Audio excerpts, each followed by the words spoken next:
get real-time Secretary of State data. So we offer real-time, as in whatever reflects on the Secretary of State, we are going to have it for you. We can even get screenshots. So that data will be there available as screenshots, documents where it's available, officers where it's available. We're gonna get all the data that you can get from the Secretary of State. We can get it. We have integrations into all 51 states. And when a business registers, when they start, they have to register their business. And the Secretary of State tracks things, especially, this is what most people want, is things like the status, like is the business in good standing? And this is to help them assess risk. The big things they're looking for are fraud. Is this business real or is it not real? We went through and we did a research project where we wanted to find all the different statuses that exist with the Secretary of State. We found 402 different statuses in all 50 states. This is kind of a big deal. Let's say that you, as the savvy commercial underwriter you are underwriting a business for a commercial loan, and you see the status come back from the Secretary of State as suspended. What does that mean? Is that a concern? Should you hold off on this loan when everything else looks great? Well, we're going to talk about this more in this video. So it's really important that you understand the different statuses that each Secretary of State provides and what they mean. Today, we're going to walk through the statuses specific to a certain state, Mississippi's 9 business entity statuses you need to know.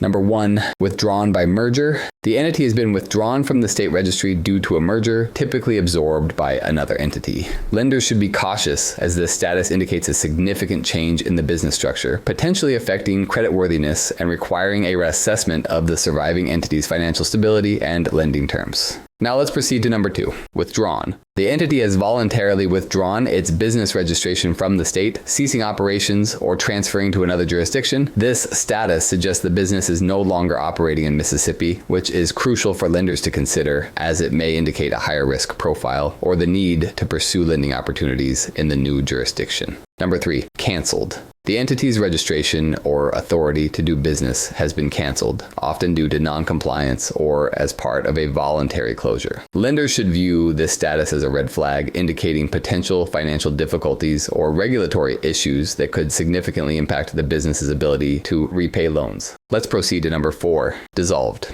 The business has been formally dissolved, ending its legal existence either voluntarily by its owners or involuntarily by the state due to compliance failures. This status is critical for lenders as it signifies the termination of the business entity, potentially affecting existing loans and eliminating future lending opportunities with this specific entity. Number 5, void failure to file.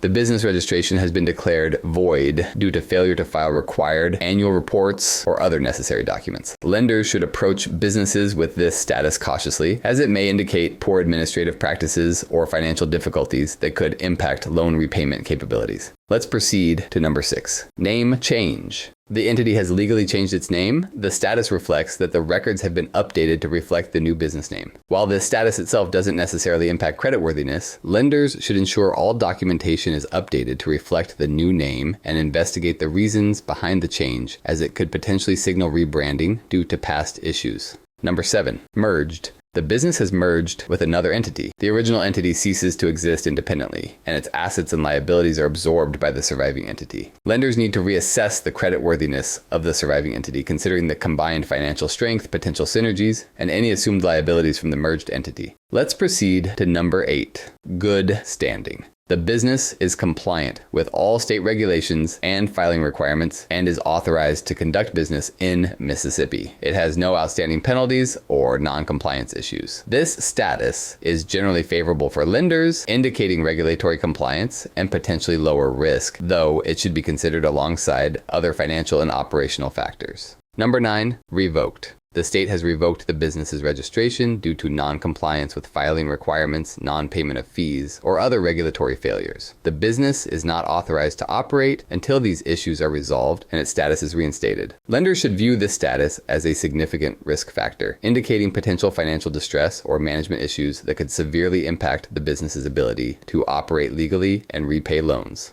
All right, let's look at an example if we wanted to do something like this and kind of how Cobalt Intelligence can help you with this. This right here is an example using this API. Now, Cobalt Intelligence is an API first, where the idea is that you can get all this data via API and get it integrated right into your system. Let's say you search for this business, 199 Franklin RC in California. So we're gonna hit send, and this is what we get back. Now, the status is suspended FTB, and this right here, specifically for California, is the Franchise Tax Board, which means it's delinquent with its taxes in California. Not enough to be terminated, but enough to put it in suspension. So this is somewhat of a risk here. Now, this could be hard to go through because, like we said, there's 402 different statuses out there. So what you can do is use this normalized status where we go through and interpret these things and we mark it as inactive. And we're gonna put those as two different options. It's either gonna be active or it's going to be inactive. And so then you can programmatically, as you integrate this into your API and as this is processing through your software, you're gonna get a feedback that says, hey, this business is active or inactive and may prompt further note. So it can kind of take it down certain paths. Now, if I was building this, I would use that as, like I said, a programmatic decision maker and put it in the, oh, this needs questioning right here. If it's inactive, I'm gonna automatically put this in stipulations where someone's gonna have to go and follow up further. And then you can display this string of suspended FTB, and then your underwriters could go through and check it and say, okay, this is something we need to dig further into, and this, or maybe not, or maybe we just decline the file altogether. I hope this has been helpful for you to see how these different statuses in the state can really vary and how it can be different for you and impact your business. I invite you to try the Secretary of State API. We have a free trial that it comes with, so you can go ahead and try it out. We also offer paid pilots, so you can try out a big number of searches and see really if the data is something that can be helpful for you. I'm Jordan Hansen. If this has been helpful at all, hit that like and subscribe button. We will help you out with what you're trying to do. Thank you.